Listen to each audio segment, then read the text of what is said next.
നിങ്ങൾ ആരെങ്കിലും വെള്ളിയാഴ്ച ദിവസം സൂറത്തുൽ കഹ്ഫ് ഓതിയാൽ ഒരാഴ്ച നീ പേടിക്കണ്ട. അതാ, ഒരു വെള്ളിയാഴ്ച നീ സൂറത്തുൽ കഹ്ഫ് പാരായണം ചെയ്താൽ അടുത്ത വെള്ളിയാഴ്ച വരെ നോ ടെൻഷൻ, നോ പ്രയാസം, നിനക്കൊന്നുമില്ല. അള്ളാഹു നിന്റെ ഉത്തരവാദിത്തം, ഒരാഴ്ചത്തെ ഉത്തരവാദിത്തം അള്ളാഹു ഏറ്റെടുക്കുമെന്ന് നബിയുനാ റസൂലുള്ളാഹി. പിന്നെന്തിനാ പേടിക്കണം? എടാ, സൂറത്തുൽ കഹ്ഫ് പാരായണം ചെയ്യുന്ന ഒരു മനുഷ്യൻ അടുത്ത വെള്ളിയാഴ്ച വരെ നീ ഒന്നിനെയും പേടിക്കണ്ട. നിനക്ക് ഒരു ഷർറോ ഒരു ബുദ്ധിമുട്ടോ ഒന്നും അള്ളാഹു വരുത്തില്ല.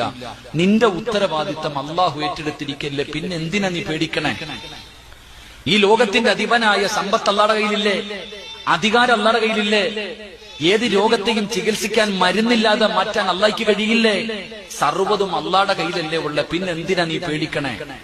ഈ വെള്ളിയാഴ്ച വ്യാഴാഴ്ച മഗ്രിബ് കഴിഞ്ഞത് മുതൽ കഴിവിന്റെ പരമാവധി വെള്ളിയാഴ്ച ജുമഅയ്ക്ക് മുമ്പ് ഓതി തീർക്കണം. പറ്റാത്തവർ അതിനുശേഷം ഏറ്റവും വെള്ളിയാഴ്ച ജുമഅയ്ക്ക് മുമ്പ് നീ സൂറത്തുൽ കഹ്ഫ് പാരായണം ചെയ്യ്. അടുത്ത വെള്ളിയാഴ്ച വരെ നീയും നിന്റെ കുടുംബവും പേടിക്കാതെ ജീവിക്കാം.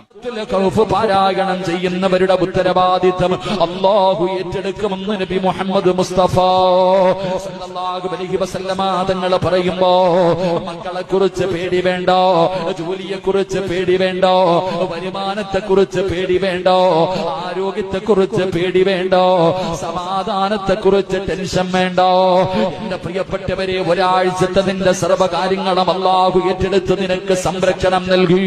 അല്ലാഹു നിനക്ക് സന്തോഷവും സമാധാനവുമുള്ള ജീവിതം തരുമെന്ന് ആദരവായ പ്രവാചകൻ നബി മുഹമ്മദ് മുസ്തഫ സല്ലല്ലാഹു അലൈഹി വസല്ലമ തങ്ങൾ അവിടെ നിന്ന് പറഞ്ഞു തരുമ്പോ